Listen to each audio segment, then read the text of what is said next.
Assalamualaikum warahmatullahi wabarakatuh. Semangat pagi, sahabat muda akuntansi. Kembali kita lanjutkan pembahasan pengakuan pendapatan pada transaksi kedua ya, teman-teman ya. Sekarang kita sampai ke repurchase agreements. Maaf ya, repurchase agreement. Perjanjian di mana si penjual bisa membeli kembali. Ya, ini unik ya. Perjanjian penjualan tapi dengan janji dibeli kembali. Gunanya buat apa, Pak? Dijual tapi dibeli kembali. Berarti penjualnya kayak nggak ikhlas gitu ya. Ya bukan karena nggak ikhlas ya, karena penjualnya masih masih memerlukan aset itu gitu ya. Nah, kontrak di mana entitas menjual suatu aset dan berjanji atau memiliki opsi ya, baik dalam kontrak yang sama atau kontrak lain ya, untuk membeli kembali aset tersebut. Kan bisa jadi mungkin juga pembelinya juga apa namanya perlunya cuma beberapa waktu saja ya. Nah, gitu. Mungkin opsi pembeliannya lebih ditandang lebih menguntungkan waktu itu ya, makanya ada repurchase agreement. Jika entitas memiliki kewajiban atau hak untuk membeli kembali aset, maka pelanggan tidak memperoleh pengendalian atas aset ya. Jadi kalau ada janji untuk kita beli lagi, jadi si pelanggan nggak punya pengendalian atas atas aset tersebut secara utuh gitu ya. Karena kemampuannya kan terbatas nih, mau dibeli kembali ya kita kan harus benar-benar rawat ya asetnya jangan sampai rusak segala macam ya. Sehingga istilahnya si penjual itu nggak bisa ngaku itu sebagai pendapatan, ya. Kalau dia membeli aset kembali dengan jumlah yang sama, nilainya bisa jumlah sama atau lebih dari harga jual aset.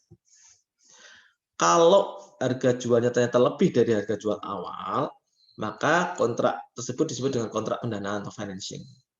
Nah, selisihnya akan diakui sebagai beban bunga. Ini menarik nih ya. Karena memang akan dibeli kembali, maka ketika si penjual menerima cash, dia tidak mengakui sebagai pendapatan, tapi sebaliknya mengakui sebagai kewajiban. Nah, di sini menarik nih ya. Nah, contoh di sini, PT Katulistiwa Dealer Peralatan menjual peralatan pada 1 Januari 2019 ke CV Golden seharga 100 pound sterling, 100.000 pound sterling. Ya. PT Katulistiwa setuju untuk membeli kembali peralatan kewajiban tanpa syarat ya pada tanggal 31 Desember 2020. Jadi kira-kira 2 tahun kemudian baru bisa dibeli kembali dengan harganya 121.000 pound sterling. Diasumsikan memang tingkat suku bunga waktu itu dalam perjanjian 10% dan PT Katulistiwa membuat zona berikut ini untuk mencatat pendanaan tanggal 1 Januari 2019. Ya, pertama, karena PT Katulistiwa menjual peralatan dan sudah terima uang 100.000, maka di sini nyatanya cash pada liability to CV Golden. Jadi nggak ngaku sebagai sales revenue, tapi liability kepada CV Golden. Kenapa? Karena akan kita uangnya akan kita kembalikan lagi supaya kita bisa membeli peralatan kembali. Ya, ini unik ya. Nah, 100.000. Kemudian di akhir tahun 2019 mengakui interest expense sebesar apa? 10% kali nilainya kali 100.000 ya. Liability to CV Golden. Jadi liability-nya bertambah ya, liability untuk menambah liability-nya. Jadi bukan interest payable ya, tadi ini menambah liability kepada CV Golden yang tadi 100.000 ditambah 10.000. Nah, saat pembelian kembali tanggal 31 Desember, berarti kan ada interest expense lagi nih ya. 1 tahun lagi berarti 10% lagi dikalikan dengan yang nilainya sekarang bertambah kan, nggak cuma 100.000 tapi 100 plus 10.000. 100 plus 10.000 sama dengan 11.000 ya.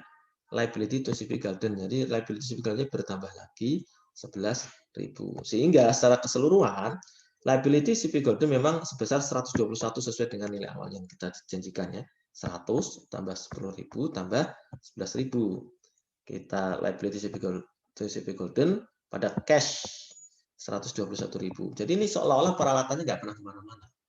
Padahal memang peralatannya kan dijual ya. Cuman dipakai lah sama pembeli, cuman dengan janji akan bisa diambil lagi, dibeli lagi, sehingga seolah-olah memang peralatannya tidak pernah keluar dari PT si Katulistiwa. Di sini isunya adalah, Pak, penyusutannya gimana? Siapa yang menanggung atas beban penyusutan? Kalau kita lihat dari transaksi ini, karena peralatan tidak pernah keluar dari PT Katulistiwa, maka beban penyusutan masih menjadi tanggung jawab atau dibebankan pada PT Katulistiwa.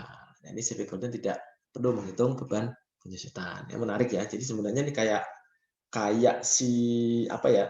Kayak CV Golden sendiri juga sebenarnya kayak nyewa gitu ya, nyewa 2 tahun gitu. Seperti nyewa gitu ya. Gitu ya. Repurchase agreement. Demikian ya teman-teman ya.